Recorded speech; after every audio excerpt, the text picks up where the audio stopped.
Seguimos en Punto de Partida, nos visita Claudio Lozano, economista de la Central de Trabajadores Argentinos, también de vasta trayectoria en la política, ex legislador, ex diputado nacional. Precisamente como diputado nacional, una de las cuestiones que vino tratando Claudio ha sido el tema de la deuda pública, que ha desembocado en este libro denominado La deuda ilegítima. Claudio, gracias por estos minutos. ¿Por qué tratar el tema de la deuda en este contexto? Porque los 4 años de Macri repiten la lógica histórica del endeudamiento argentino, esa lógica que combinó endeudamiento externo, acumulación financiera y fuga de capitales, y porque a partir de esa situación lo que hoy determina y condiciona el rumbo futuro que la Argentina pueda llegar a tener en los próximos años del próximo periodo presidencial es casualmente el tema de la deuda. En ese marco, Macri tomó en cabeza del Estado Nacional entre diciembre del 2015 y julio del 2019 unos 107.000 millones de dólares, de los cuales 70.000 millones de dólares se fugaron. Y además repite el hecho del papel de un Fondo Monetario Internacional en un acuerdo absolutamente irregular, donde el fondo viola permanentemente su propio estatuto para prestarle a la Argentina. Ese es un dato central. Claramente estos elementos hacen que nos parezca prudente repasar la historia, los fracasos de las distintas negociaciones, por qué fracasaron, y decir que, bueno, la democracia argentina tiene que conjugar una consigna distinta que la que tuvo durante todo este tiempo, que fue la idea de que las deudas se pagan. Y las deudas se pagan, pero las estafas no. Y la distinción entre una deuda y una estafa es la investigación. Y por lo tanto lo que recomendamos es que se haga lo que no se hizo nunca, que es que el Parlamento se haga cargo de su tarea.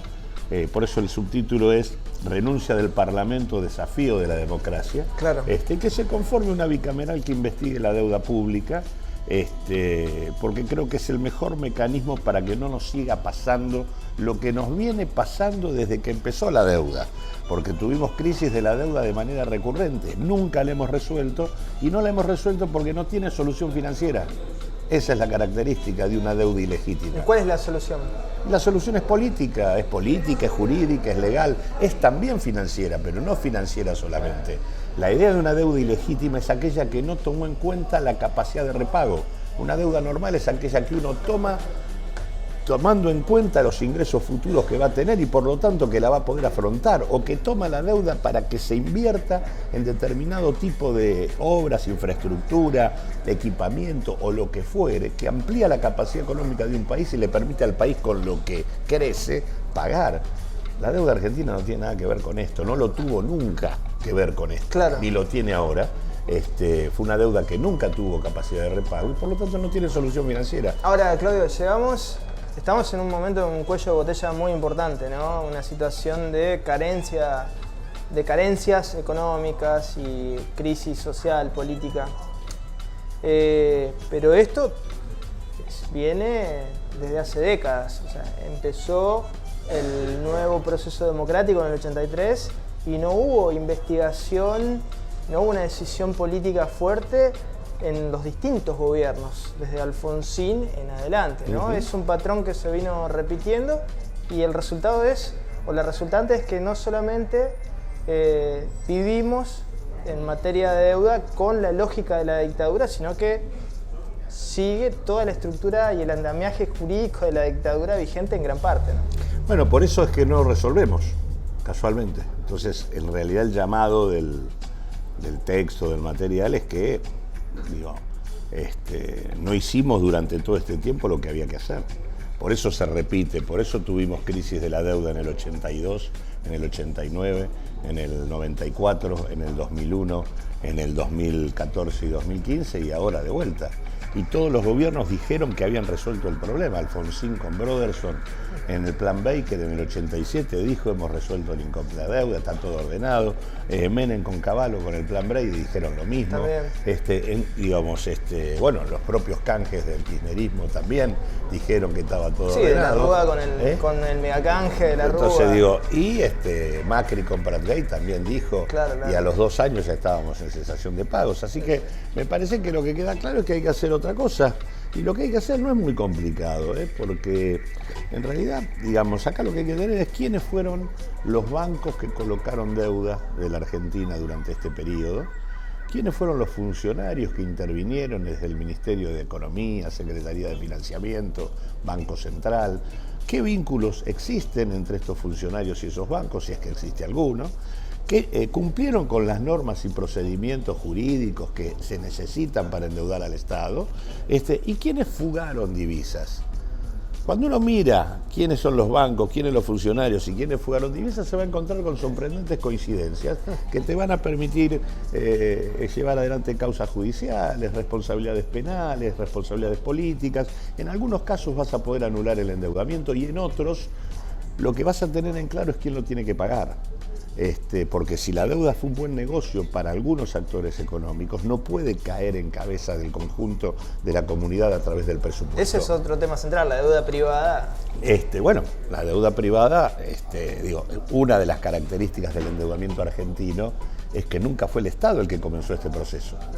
A diferencia de lo que dicen los liberales, que dicen que la deuda es el resultado del déficit de las cuentas públicas, en la Argentina los que tomaron la deuda son los grandes capitales privados. Y luego le transfirieron al Estado, que jamás había intervenido en ese proceso, le transfirieron más de 20.000 millones de dólares. Ya las cuentas públicas de la Argentina estallan a partir de la estatización de la deuda, a punto tal de que hoy la deuda representa el 30% del total del gasto de la Administración Nacional. Es la primer prioridad del presupuesto. El presupuesto tiene 29 funciones en el gasto, de las cuales la deuda por sí sola representa 24. Digo, si el próximo gobierno quiere tener margen de acción para llevar adelante política social que recomponga ingresos y levante el poder adquisitivo en el mercado interno, tiene que discutir el papel de la deuda.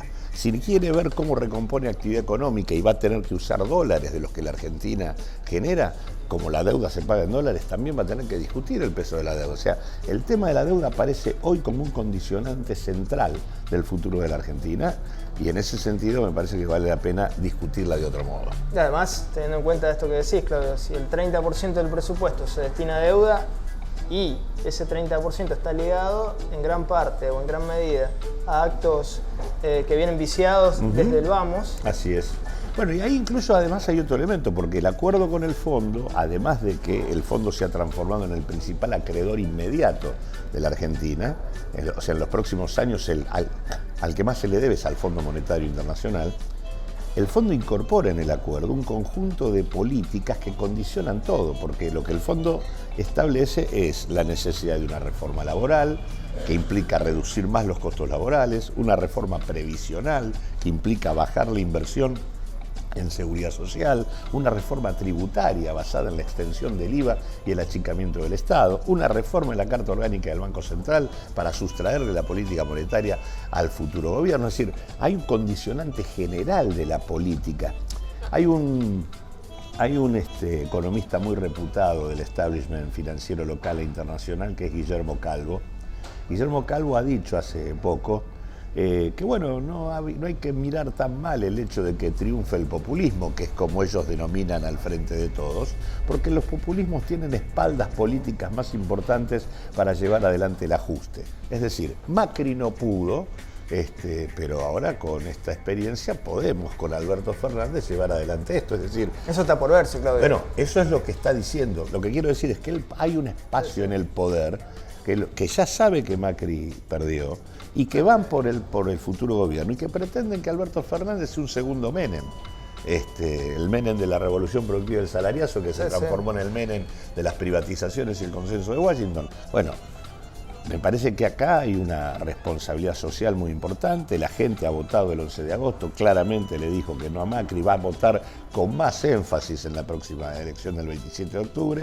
Le está diciendo también no solo que no a Macri, sino a estas políticas que Macri representa. Así que hay que discutir cómo bajamos los compromisos de pago y cómo recuperamos autonomía en la política económica. Claramente, Claudio, y además lo charlábamos recién fuera de cámaras, comparando la situación argentina con Grecia, no es el mismo escenario, hablando de deuda, ¿no? Porque en política tenemos aquí un escenario con movimientos sociales que han jugado un papel muy fuerte en este derrotero, en este fracaso estrepitoso del macrismo, los sindicatos. Es un escenario más politizado el argentino, me parece. Yo creo que las organizaciones populares en general, la dinámica del movimiento popular en la Argentina es una dinámica de mucho crecimiento, digamos. El nivel de movilización y de cuestionamiento popular es muy alto. Hay toda una trayectoria de lo que es el mundo de las organizaciones territoriales y populares que ha crecido mucho. La discusión del modelo sindical también es una cosa que está presente. La trayectoria del movimiento ambiental, el tema del movimiento de mujeres. Argentina es en ese sentido un espacio social en ebullición y creo que es muy difícil pensar que acá se va a hacer de cuenta que nada ocurrió. Me parece que está claro que la elección, el voto popular, no solo le cuestiona a Macri y a sus políticas, sino que le pone la vara muy alta al próximo gobierno y creo que eso es lo que hay que empujar. En tu opinión, en tu mirada, ¿qué tipo de salida, más allá de la renegociación de la deuda, le convendría en este contexto internacional a Argentina? No, Argentina lo que tiene que combinar, porque digo, vamos a llegar al próximo periodo presidencial con una economía paralizada, donde las empresas van a estar utilizando el 30, el 40, el 50% de su capacidad. Es decir, que tenés una oportunidad para crecer sin inversión, siquiera porque la estructura está. Lo que tenés que dinamizar el mercado interno. Para esto hay que pensar en cómo se construye por vía de las políticas sociales un piso de ingresos para el conjunto de los hogares. Hay múltiples instrumentos, nosotros promovemos una idea de salario social de empleo y formación para desocupados y para buena parte de la economía informal, que sumado a la asignación por hijo permita que los hogares estén por encima del umbral de pobreza. Esto recupera demanda en el mercado doméstico, tiene que estar en el marco de un acuerdo social con un Estado con voluntad de, de frenar los abusos de posición dominante.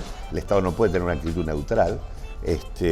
Pero digo, en un contexto donde uno estabilice la evolución de los precios, si recompones el poder adquisitivo de ese 30% que está hoy sumergido, vos tenés un mercado interno con dinamismo que tiene capacidad ociosa para responder.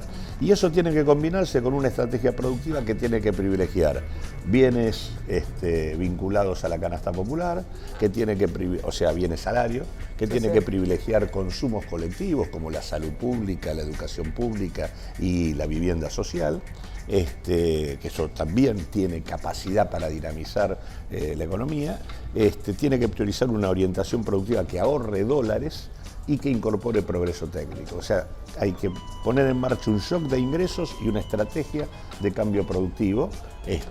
Y para hacer eso Argentina tiene que regular el funcionamiento de otro modo. Esto implica, nosotros necesitamos que los dólares que exportamos estén adentro del Banco Central, no afuera.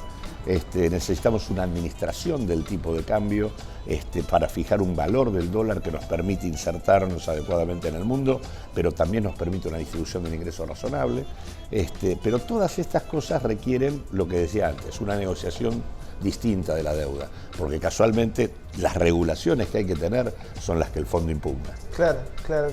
Como para ir cerrando esta nota, digo, también en lo cultural una lucha que hay que seguir dando tiene que ver con esta idea que ha impulsado cierto sector del establishment que de alguna manera deja de lado la posibilidad del desarrollo industrial en la República Argentina, cuando esto ha sido lo que ha llevado adelante a los principales países del mundo, incluso Argentina en otros momentos, en otras etapas históricas. En ese sentido también el tema de la deuda es clave, porque cuando la deuda se transforma en la prioridad, como la deuda se paga en dólares y los dólares no son una moneda nuestra, ¿cómo se consiguen dólares rápido para afrontar la deuda? Y los únicos dólares rápidos que la Argentina puede conseguir es sobre la base de la sobreexplotación de la naturaleza y la colocación de recursos naturales o commodities en el mercado mundial. Es decir, la deuda te quita el tiempo que te lleva naturalmente cualquier proceso de reconstrucción productiva e industrial. Te obliga a pensar, como algunos están pensando de manera peligrosa, de que la Argentina no sea un gran exportador solamente de soja, sino de shale gas, ser exportador del shale gas o de los hidrocarburos no convencionales, destruyendo vía fracking buena parte del ambiente de la Argentina. Gracias por estos minutos. No, gracias a vos. Seguimos en Punto de Partida.